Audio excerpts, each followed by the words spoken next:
Today's gonna be my day. I just wanna climb to the top of a mountain. You are listening to Warriors for Christ, where we hope to encourage, inspire, and bring people closer to Jesus Christ. Thank you, Alan. Today we're going to talk about leadership and what it means to be a leader of Christ. But before we dig in, we are going to tell our stories and experiences of any leadership roles we may have had or have. But before we get into all of that, I just want to say thank you guys for all the support that we've gotten so far. It's been really encouraging. Some feedback that you guys have given us. It's just been really good, and it's really inspiring me and us all here to really try our hardest to do what we do best. And really, we have a special person here today. Austin, yes, I have my friend here, Adam. Say hello. Yeah, hey. Adam and I, we've been pretty much buddies since second grade. Third grade, my bad. You say that every time. I know I do. I don't know why. But anyways, and we've been going to the same high school, and come to find out, we're going to the same college. Mm-hmm. I'll be there in a year and a half. Yeah. To Liberty. I'll be going in 2 weeks. Good luck to you. Thank you. Oh, really? 2 weeks? That's really close. Wait, where are you going, Austin? Well, in a year and a half, I'm going to be transferring to Liberty University. Oh, so you're doing like CP or like community college first? Yes, right now I am. Okay, so we're going to my man Adam over here. So how have you been, man? It's been doing good. Life's been treating you well. You know what? Quarantine started bad at first, but you know what? Halfway through in June, really went all the way. I like it. Oh man, personally, man, let me tell you, COVID-19 has been just video game and anime central for me. Oh yeah, no, man, I've just been watching a whole bunch of anime and just playing like a whole bunch of games like Destiny 2 and stuff like that. It's been pretty fun. Yeah, Minecraft. Yes sir. How did Minecraft get so big all of a sudden? I don't know. Like, because it's a world that you can create anything in, and it's just wholesome. Well, I mean, yeah, but for all my old people out there, it was like what, 2012? Yeah, 2012 it came out. Did you actually It came out 2009. It's the most sold game. Oh, 2009. It's the most sold game in the world. You know? Yeah, it's finally surpassed Tetris, because Tetris is supposedly one of the biggest games, or was one of the most sold games, which makes no sense. I mean, I guess, yeah, I don't know. Yeah, let's get back on topic. Back on topic here. What was your experience with Christ? How did you get really close to him? Well, when I was a kid, my mom, she would take me to church like any normal, usual Southern parent would. Went to the Baptist church, and after a while, I would say when my dad divorced her, or they got divorced together, I stopped going to church after that. And for a while there, I kind of grew apart from God, and I didn't have much of a connection with him. Sometimes I even thought that he wouldn't talk to me due to the fact that I was just gone from him, But I'm glad that's not the case anymore. I really do love just this religion of absolute brotherhood and just pure kindness, and I love it. Yeah, I could really relate to you, because I felt the same way. I think about when I was 13 or 14. I actually wanted to get baptized at one point, and again, my parents wouldn't let me. And I don't really blame them for that, because I was young, and not everyone knows everything when they're young. Yeah. And they thought I wasn't ready. And to be honest, right now, if I really think back on it, I don't think I was completely ready, because I kind of just knew like the basic surface. But now, knowing what I do now, knowing what I know now, and how I'm better equipped than I was back then, I think I'm way better. And that whole year, or whole bunch of years of just, I don't want to say neglecting God, but not thinking, even at some points, that he was real. Yeah. And just not believing that there was a God, and that everything was just by chance, which was not a great way to live. Let me tell you. I understand. But it is what it was, and at least you've grown from that. Facts about me, I haven't been baptized, and the reason why is because the same reason, I guess, because I thought I wasn't ready to be. But now I do think I'm ready. It's just a matter of time and place, pretty much. I want to be in the right place, be baptized, but I do think I'm ready. That's great. We'll talk about that more actually after the podcast. But what's any hobbies that you have? Anything that you like to do? Yeah. I'm going to college to be an English teacher. So I'm bad at writing, but I love writing. I don't have to try to do it, and it's just what I love, you know. Mm-hmm. So what really inspired you to be an English teacher? Well, at the beginning of high school, I was the only freshman in a biology class because it was like a sophomore and junior class, so it was really rare. Mm-hmm. But the bio teacher I had was really nice, and so I wanted to be a biology teacher. And then I took psychology, and I wanted to be a biology and psychology teacher. Oof. And then I took AP chemistry, which I was mediocre at, and then I didn't really like it as much. And then I took AP biology, and the teacher, she didn't go to school for teaching. She went to school to be a biologist. Oh, really? So it kind of hurt my impact on that. But what happened after that is I was kind of lost. I knew I wanted to be a teacher, but I didn't know what. And then I had a teacher. His name was Brett, and he was just nice and just probably the best person I could have asked for to inspire me to be an English teacher. And one of the reasons I want to be an English teacher is because kids already know the subject. You can actually talk to them. First day of school, they could probably pass the end of the year exam, so you can actually focus on their lives and how you impact them.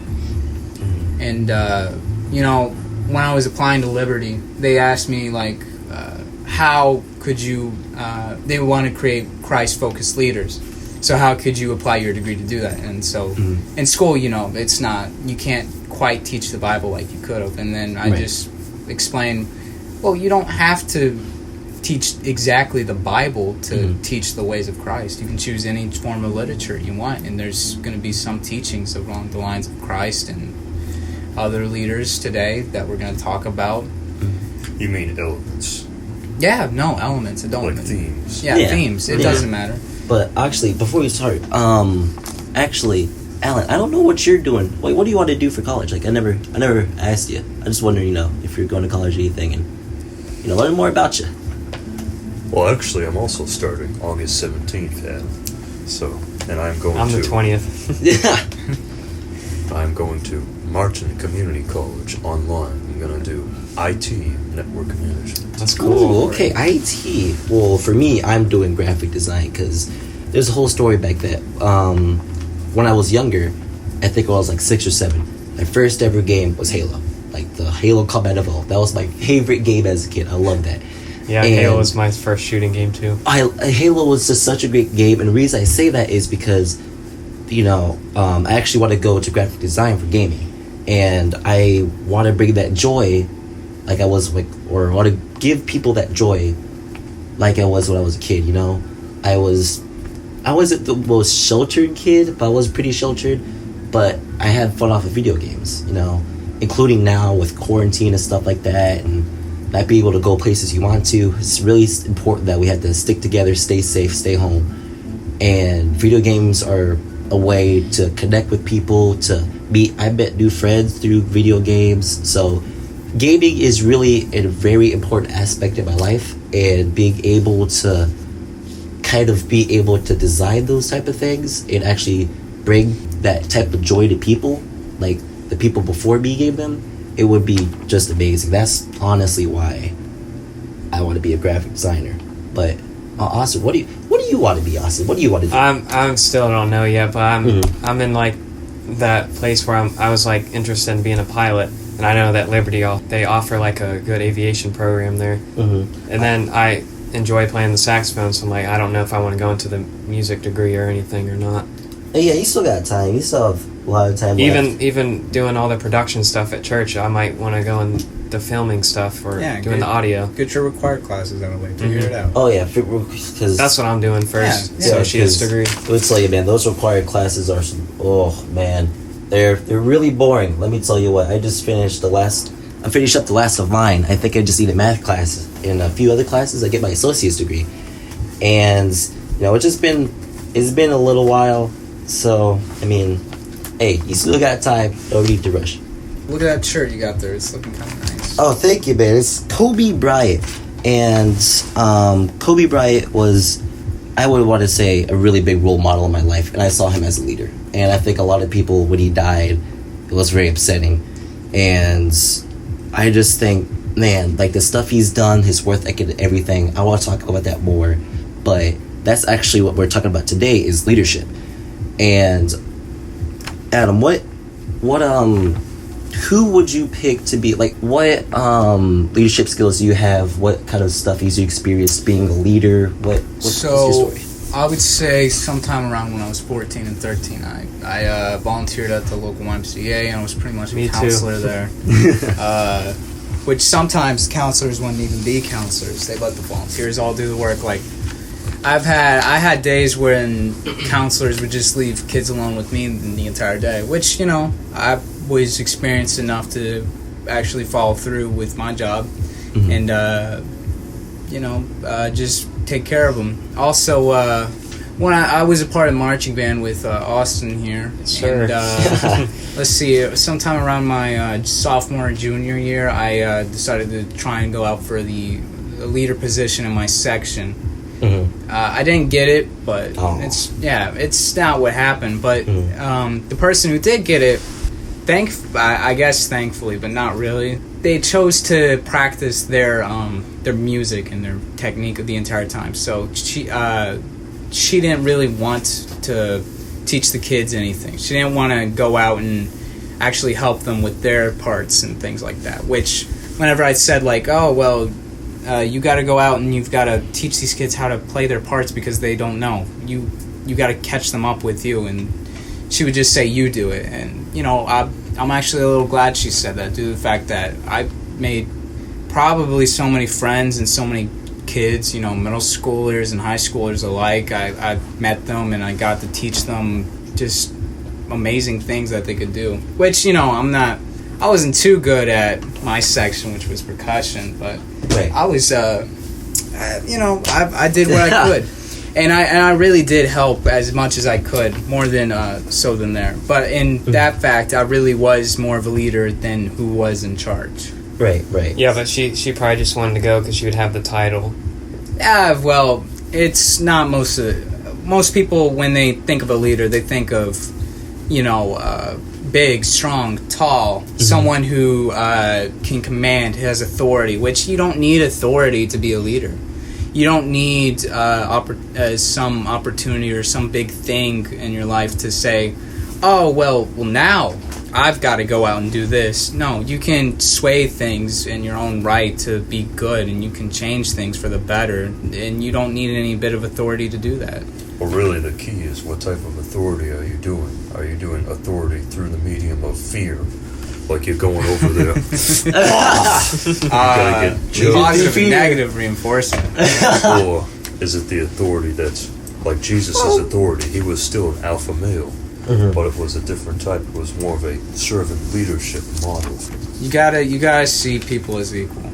Every single person that exists out there, you know, they're still human. It doesn't matter if you see them as an idiot. It doesn't matter if you see them as smart. They're still a human being, and you need to respect that in some capacity, I believe. And, you know, Christianity, it's the philosophy of kindness, and it's the philosophy of loving one another. Yeah, of course. You know, so, I totally agree. Yeah, so, of course, positive reinforcement would probably be the better one than go over there and say, you better do that right now, or else, you know. Yeah, that is very. I agree. Honestly, I agree with all that. You know, and well, you have to keep in mind as well, in response to your comment, societies have always existed with hierarchies. That's a natural thing. Yeah. I mean, you look at Christian monarchies, right? The kingdoms of Europe. Things change for the better, and I think things change all the time. You know, look at the world today. You know, look how much it's changed from 1880, 1960. You know, it's. Well, I wouldn't exactly say every change is for the better. Every change isn't for the better, but change is still change. Life is always going to be changing. Whether or not you want to change with it, it's up to you. So are you... Right, now, I don't believe the church should change with it, but there you go. That's my opinion. I digress now. Yeah. Now, are you a person... What do you have to say for the people... I'm just wondering. What do you have to say for the people who are, like, afraid... Because I know some people are, like, afraid of change or they don't like it. What would you have to say about those type of people? Same thing I gotta say is, life is always changing. It's always moving. Whether you want to stay right where you are and watch everybody go by you, blow by, and watch everybody get ahead of you, that's up to you. If you want to stay in the past, you can stay in the past. If you don't, you don't. You will change for the better. The more you grow as a person means that you have grown up. But you also have to realize you also have to accept it too. Sometimes you just have to accept change. Bad things and good things happen all the time. It's because we're supposed to experience all the changes. It's why bad things happen to good people and good things happen to bad. Everybody's supposed to experience everything in this great kingdom of God. Now, well, you have to understand that those type of people are also necessary to sort of like balance it out.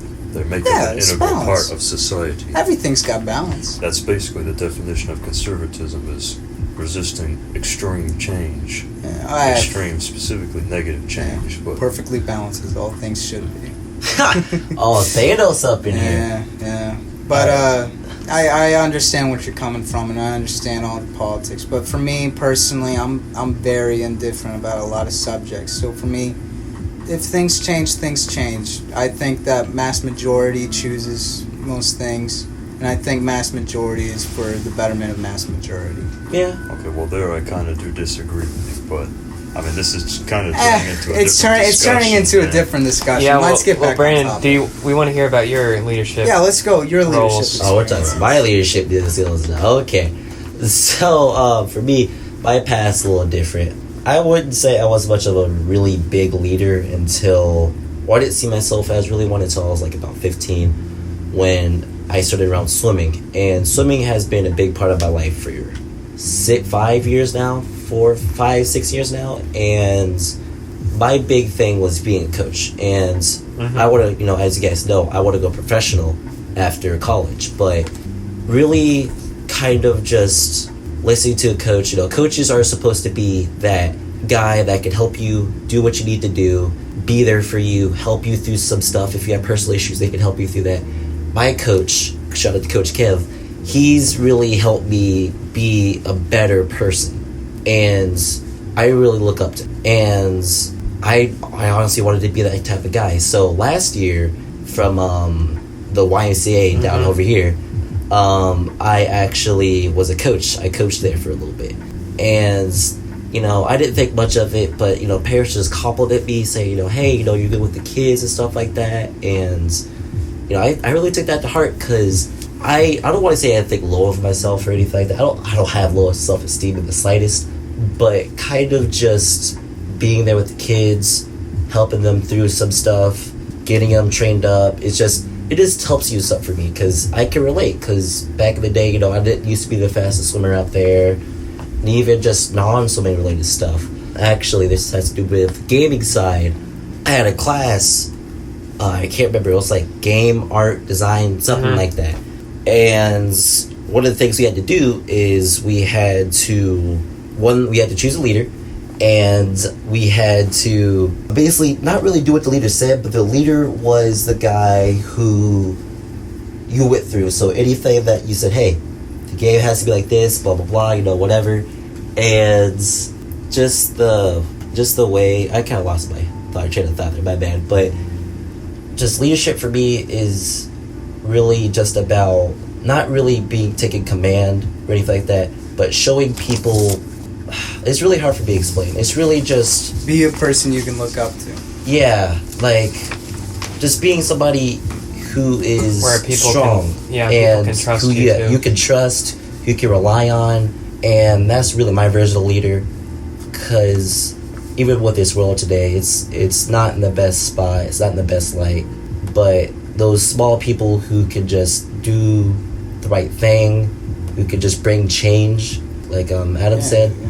It's such a great thing to see, and we don't have that much today. I'm just gonna be honest with you guys. We don't have that much leadership really to follow. I mean, we have political leaders and stuff like that.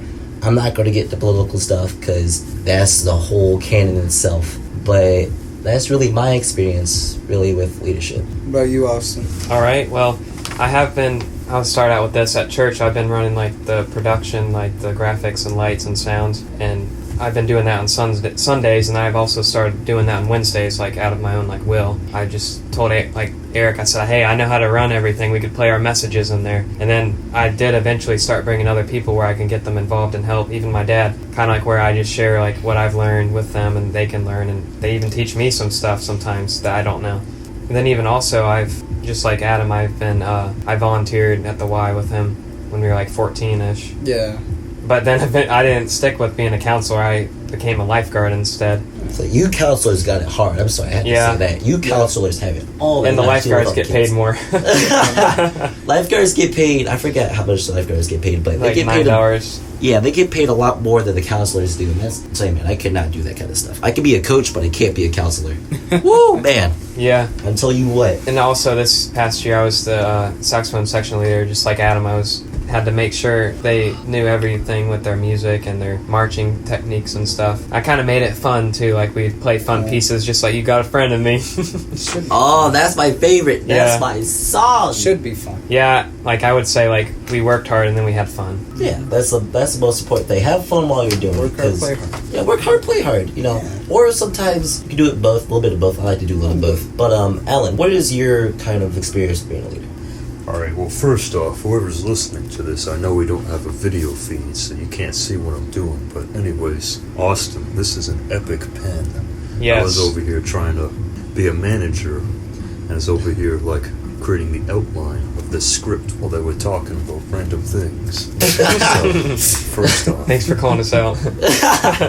All right, so is there any way that I can trade you a pen for this? Because this is an epic pen. Yeah, we'll see. We'll see. All right, so I digress about the pen. So, I believe it was the summer when I was being a rising 9th grader. I just recently graduated from middle school. And then Going back. I applied for this drama club. And I was like the oldest person there. I was 15, and everyone else was... Actually, there were 99.9% females in the camp. But they were all like between the ages of 9 and 13. And the youngest boy beside me was like 5. No. So Alan gonna So- slide in. Okay.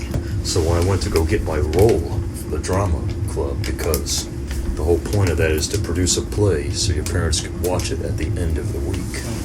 So when they heard my voice, of course you guys hear my voice, you can attest to this fact. Oh yeah. They picked me for narrator. Oh yeah. Well, of course. That's like the only role. I mean, it fits me perfectly. It does, even for the podcast.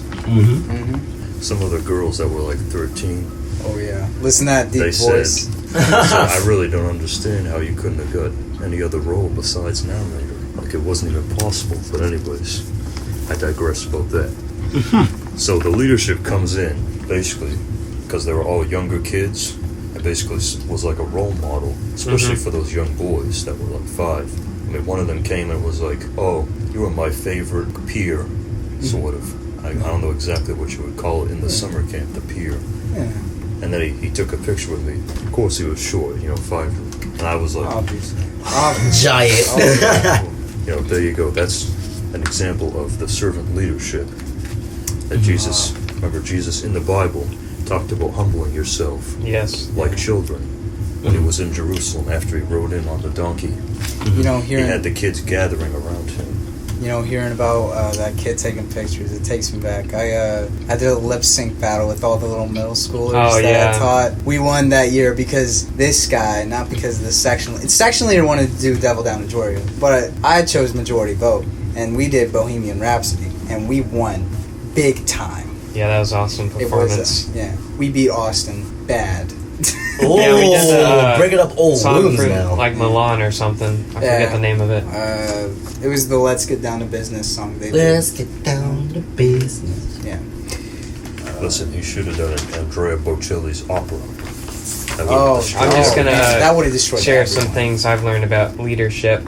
I think like a leader is someone who like puts themselves before others first of all, and just like cares for them and encourages them, and also like kind of what I said, how I like share my different experiences and learning opportunities with them.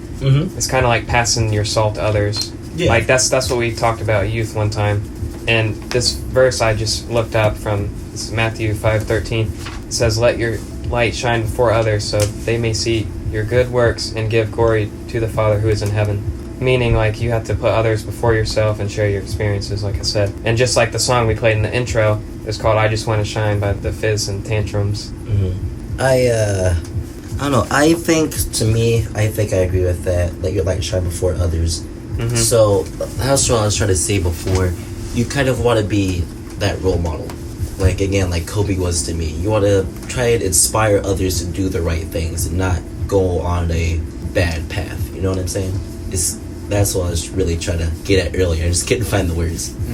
But segueing to that, all of us have picked a person from the Bible and who displayed those type of qualities of being a leader and what we thought a leader should be. So, Austin, you want to... Well, first, Alan's gonna tell us the verse of the day. Oh, that's right. Yeah. Verse of the day. Okay. Well, actually, first we're going to take a little break. Oh, okay. Before that. Hello there. This is a end of part 1 message by the editor Alan. Join us tomorrow for the part 2 of this podcast. God bless. Have a great day. Amen.